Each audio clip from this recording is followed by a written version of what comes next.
Mga bro, ang Coast Guard Special Operations Force, CGSOF, ng Pilipinas ay tumanggap ng napakalaking tulong mula sa United States. Pinangunahan ni RADM Inocencio Rosario Jr. PCG ang pagtanggap ng donasyong ito na inabot mismo ni Captain Danny Camacho ng US Army.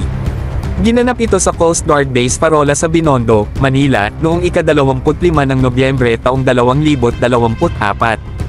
Hindi lang ito simpleng donasyon, kundi simbolo ng matibay na alyansa ng Pilipinas at United States. Ang suporta na ito ay nagpapalakas sa kakayahan ng CGSOF na tumugon sa rescue operations at iba pang critical missions.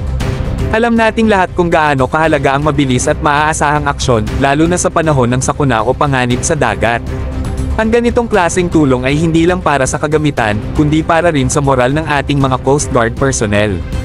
Sa mensahe ni RADM Rosario Jr., PCG, binigyang diin niya ang pasasalamat sa United States sa kanilang walang sawang suporta sa Pilipinas. Mga bro, ito ang tunay na definisyon ng kaibigan sa hirap at ginhawa.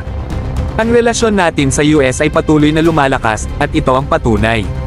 Ang ganitong klaseng partnership ay nagtitiyak na may kakampi tayo sa pagpapalakas ng ating seguridad sa mga kritikal na lugar, lalo na sa mga pinag-aagawang teritoryo tulad ng West Philippine Sea.